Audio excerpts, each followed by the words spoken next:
Well, one thing Reliance will closely watch are the oil prices and the direction it takes. Again, for a refining company, it's important to track the oil prices, and oil price, well, they always get affected when the big players speak out on the pricing outlook. Yesterday, you heard the Saudi Arabian Oil Minister Al-Naimi speak exclusively to NDTV. And guess what? Over the last 24 hours, oil prices have reacted to what he said in an NDTV Impact interview to Shweta Rajpal-Kohli. You don't look at supply cuts when you believe the market is getting healthier. A few hours after the Saudi oil minister Ali Al-Naimi spoke to NDTV, crude prices were down by more than 3%. And that's because the most influential member of the oil cartel, OPEC, rejected the need for an emergency meeting of OPEC to further reduce supplies despite falling crude prices. On Wednesday, crude was down 3% to hit the $51 per barrel mark, the lowest level since May 2005.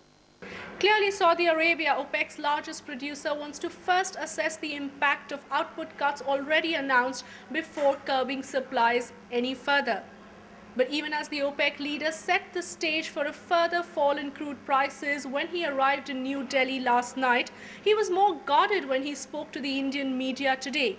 And that's because he knows that every word he says has a direct bearing on global crude oil prices.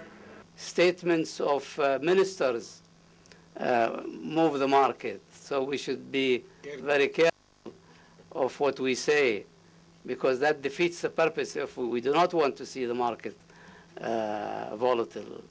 Even back home, India's oil marketing companies were rejoicing the fall in crude prices as the shares of oil refiners rose.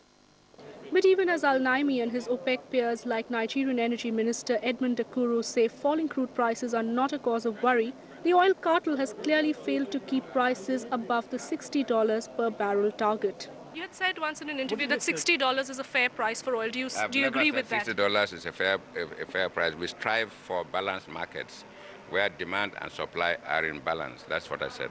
Minister, whatever price comes out of that balance, we are prepared to live with it. But at least for now, the further fall in crude prices comes as a big relief for fuel-hungry countries like India. In New Delhi, Shweta Rajpal-Kohli, NDTV.